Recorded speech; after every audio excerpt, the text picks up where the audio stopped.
আপনি আমাদেরকে বলছেন যা কিছু হয়েছে এখন পর্যন্ত সব সংবিধানের আলোকে, সব সংবিধানের আলোকে, ঠিক আছে। সেই জন্য আমি বললাম কভু আসি বিষে দংশিনী যারে। আরে আপনি তো ছিলেনই না, আপনি দেখতেন, তা আপনি কিভাবে বুঝবেন এই ব্যথাটা?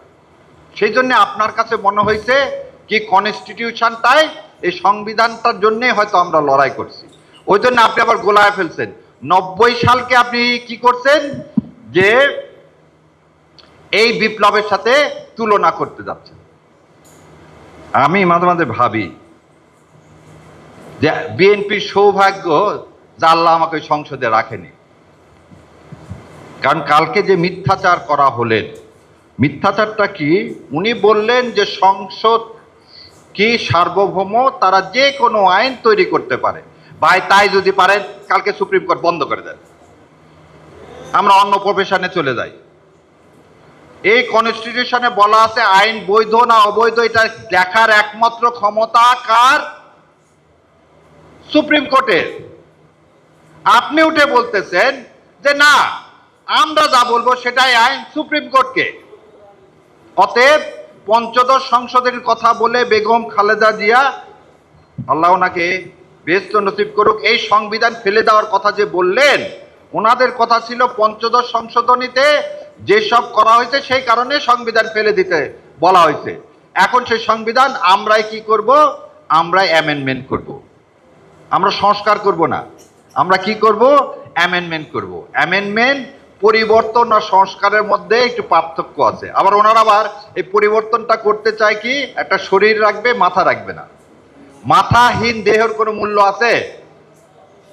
মূল্য নাই। এই যে একটু আগে ভাই আসছিলেন আপনাদের সামনে দাঁড়ায়, ওনারা কেন গুম কমিশন কে কেন এই অধ্যাদেশকে বাদ দিতে চাচ্ছেন? তাহলে ওনাদের নিশ্চয়ই কোনো উদ্দেশ্য আছে, যে দাদারা ওনাদেরকে ক্ষমতায় বসাইছেন, তারা হয়তো বলছেন তোমরা করো কি, গুম আরো গুম করতে হবে তো সামনে। ওই জন্যে মাননীয় স্বরাষ্ট্রমন্ত্রী বলছেন মবের নামে রাস্তায় নামতে দিব না। তাহলে একটার সাথে আর একটার সম্পর্ক দেখেন। এবার আমি আপনাদেরকে আর একটা দিকে নিয়ে যাই, সেটা হচ্ছে রাষ্ট্রের আমরা জনগণ এই সংবিধান অনুযায়ী মালিক। তাহলে আমি মালিক, আমি মালিক হয়ে আমি হ্যাঁ ভোটে ভোট দিছি এবং 70% লোক হ্যাঁ ভোটে ভোট দিছে। তাহলে আমি জনগণ, রাষ্ট্রের মালিক। আমি এখন মালিক হয়ে, তুমি সরকার তোমাকে আদেশ দিচ্ছি তুমি জুলাই সনদ যা যা আছে তাই পালন করো, তা মালিকের কথা কি তুমি কি করতে পারো? অগ্রাহ্য করতে পারো? গভর্নমেন্ট, সরকার কি? সরকার জনগণের চাকর, একদম সহজ সরল কথা। চাকর যদি কি করে, মালিকের কথা না শুনে, সে চাকরে আপনি রাখবেন? রাখবেন না? রাখবেন না? রাখবেন না। তাহলে আজকে আপনি মাননীয় প্রধানমন্ত্রী, আপনি সরকার, আপনি হচ্ছে জনগণের সেবক, আপনি সেই সেবক হয়ে মালিকের কথা শুনতেছেন না। মালিক কিন্তু আপনাকে ফেলে দিবে, মালিক কিন্তু আপনাকে ফেলে দিবে। কেন ফেলে দিবে? চলেন, আপনি আমাদেরকে বলছেন যা কিছু হয়েছে এখন পর্যন্ত সব সংবিধানের আলোকে, সব সংবিধানের আলোকে, ঠিক আছে। শেখ হাসিনা একটা ক্লিপ বের হয়েছে গত পরশুদিন, যে ভাই বললেন ভাইকে গুম করা হয়েছে, আয়না ঘরে রাখা হয়েছে। আমি চাইছিলাম ভাই আয়না ঘরের বর্ণনা দেখ। আমি জানি না ভাইয়ের আয়না ঘরে সোফা সেট ছিল কিনা, লন ছিল কিনা, ভাইকে কি 3 বেলা, হাসিন ভাই আপনাকে কি 3 বেলা চা দিত? টিভি দেখার সুযোগ ছিল? তাহলে যদি সুযোগ থেকে থাকে তাহলে আমি বলবো যে হ্যাঁ সালাউদ্দিন সাহেব গুম হয়েছে। আর যদি এটা না হয়ে থাকে তাহলে হাসিনা যে কথা বলছে সালাউদ্দিনকে আমি কখন গুম করলাম?